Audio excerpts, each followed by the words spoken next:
So let's understand the mass action law.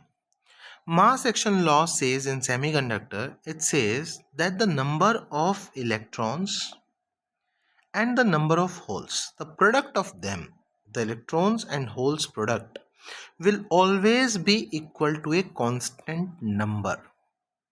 That constant number is Ni square. Since Ni is constant, what is the value of Ni in the particular semiconductor? So for example, in case of a silicon semiconductor, the Ni will always be equal to 1.5 into 10 to the power 10.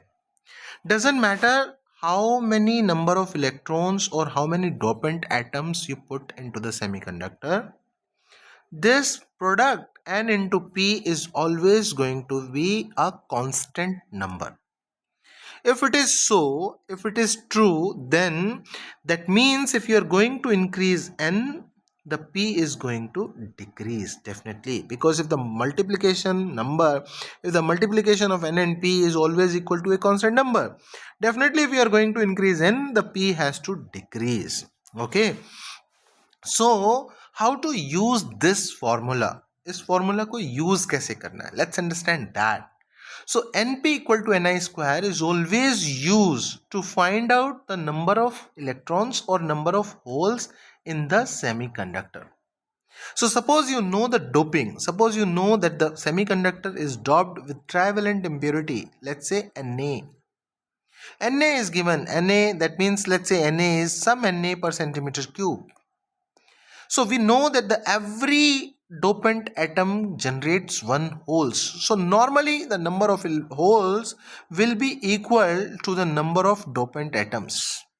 So you know already the P. Now you need to find out the N. Since N and P, multiplication of N and P is always equal to a constant number. So what will be your N? So N will be that constant number Ni square divided by the Na. Na is the doping level given to you, already given to you. What is the doping level?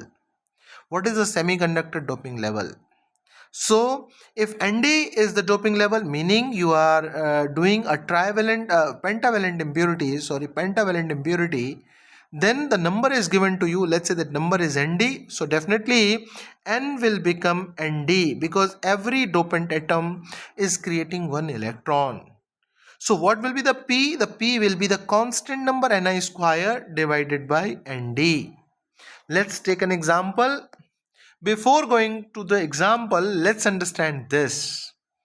So this equation 1, what is the equation 1? The equation 1 is N into P is equal to Ni square. This is the equation 1. So this holds under the following only. There should not be any external excitation. There should not be any applied bias. There should not be any illumination, external illumination. If there is an external illumination, this Np, the product of electron and hole, does not equal to Ni square at that time. Okay, so this law is only valid if there is no external excitation, if there is no applied bias, if there is no illumination. Now take example, how to solve the problem in the exam. This is very important. So let's say if Na is given in a semiconductor, let's say the trivalent impurity, the semiconductor is doped with the trivalent impurities, and let's say the impurity level is 10 to the power 16 per centimeter cube. We need to find out the number of electrons in the semiconductor per centimeter cube. So Na, since Na is given 10 to the power 16, this 10 to the power 16 becomes the whole concentration. Why? Because every dopant atom generates normally one holes in the semiconductor. So if this your, what would be the N? So N would be the constant number this divided by the whole concentration. So this would be somewhere around 10 to the power 20, and this would be 10 to the power 16. So the electron density inside the semiconductor would be around 10 to the power 4. So this semiconductor will be considered as a p-type semiconductor because the whole concentration is 10 to the power 16 and the electron concentration is 10 to the power 4 per centimeter cube.